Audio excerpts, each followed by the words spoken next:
Top quality और consistent performance के लिए सिर्फ सिल्वर पंप्स। टॉप क्वालिटी और कंसिस्टेंट परफॉर्मेंस के लिए सिर्फ सिल्वर पंप्स, नाम याद रखना। नमस्कार, मी गणेश शिवदास मांटे, राहणार शिवणे आरमाळ। माझं शिक्षण ग्रॅज्युएशन झालेलं आहे आणि मी उच्च शिक्षित असून सुद्धा नोकरीच्या पाठीमागे न वळता आधुनिक शेतीकडे वळलो। कारण की बाबांचा पारंपरिक व्यवसाय हा शेती होता, त्याच्यामुळे मी शेतीकडेच वळलो। सध्या तुमच्याकडे किती शेती आहे आणि त्या शेतामध्ये किती कशाकशी लागवड केली?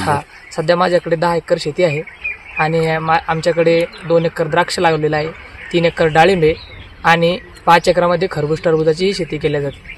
आम्ही पारंपरिक शेती करत नाही आणि पूर्ण ही बागायती शेती करतो। या सर्व एकूण फळबागेपैकी एकरी किती उत्पन्न तुम्हाला या ठिकाणी मिळत आहे आणि किती निव्वळ नफा? हे 2 एकर द्राक्ष आहे। 2 एकर द्राक्षामध्ये कमीत कमी समजा 15-1 लाख रुपयाचं उत्पन्न मला अपेक्षित आहे, कारण की यावर्षी द्राक्षाला रेटही खूप चांगले आहेत। आणि माझ्याकडे 3 एकर डाळिंब आहे, डाळिंबामधूनही 20-25 लाखाचं उत्पन्न 3 एकरामध्ये अपेक्षित आहे मला।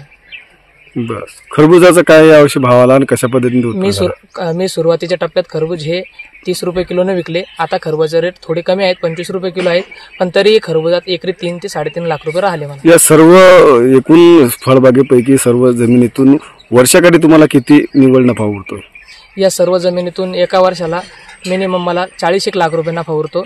म्हणून मी कोणत्याही नोकरी न करता, कोणत्याही नोकरीच्या मागे न लागता, माझ्या वडिलाचा जो पारंपरिक व्यवसाय शेती होता त्याच व्यवसायाला अनुषंगून किंवा त्याच व्यवसायाला धरून मी हा व्यवसाय मान्य केला आहे आणि तोच व्यवसाय करत आहे। आणि मी इतर तरुणांनाही सुद्धा सांगेल की तुम्ही इतर कोणत्याही छोट्या मोठ्या नोकरीच्या नादी न लागता शेती ही जर चांगल्या प्रकारे जर केली तर शेती परवडते।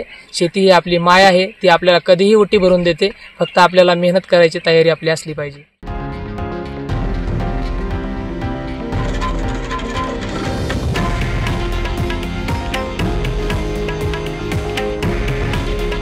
हे आहे देशातील नंबर 1 न्यूज नेटवर्क आणि आपण पाहत आहात TV9 मराठी।